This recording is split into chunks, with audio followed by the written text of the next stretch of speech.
2025 प्राप्तेषु श्रीमती मानसी प्रभा स्वाई, पिता सुखदेव महांती, माता शैलबाला महांती। महाशया, आपण विद्यादायिनी मां शारदांक सम्मुख सारस्वत माटी 12-10-1975 तारीख सारस्वत कन्या भावने जन्म ग्रहण करी ओडिशा माटी को धन्य करिसंते। तुलसी दुई पत्रु बासिला भली शिशु अवस्थारू आपण सारस्वत वासनारे प्रकम्पित करी ओडिशार गर्व गौरव होइछन्ति। आपणक पिता मध्य सारस्वत जगतर जणे बिंधाणी होइथिबारु तांकरी आशीर्वाद रे आपण सारस्वत कन्या हेबार गौरव अर्जन करियछन्ति। आपणक जीवन चलपथर साथी श्रीजुक्त सुदर्शन स्वाई नबादिया कुजंगक हाथ धरिला परे आउ पछकु देखि नाही।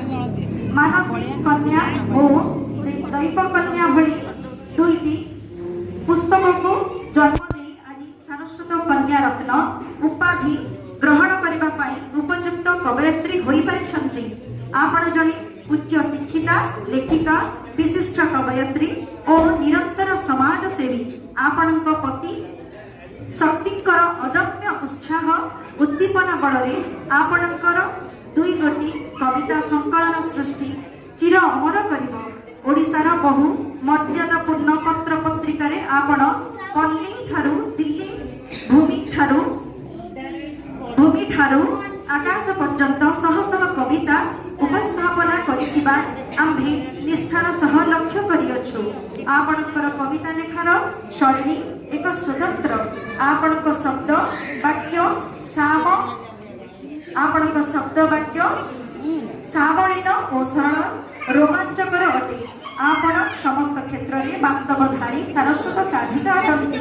आपण को जेते प्रशंसा पत्र देले मध्य ताहि अधूरा अधूरा बली मने हेउछि।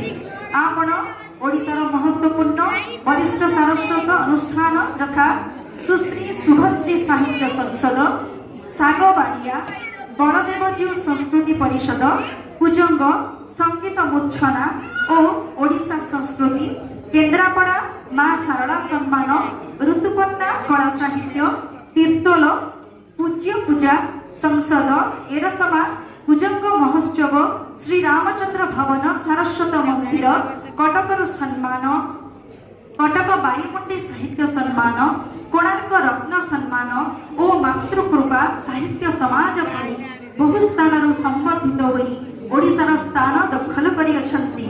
आपणक पति देवतांकर निरंतर सहयोग रे आपण अंचलर बहु गरीब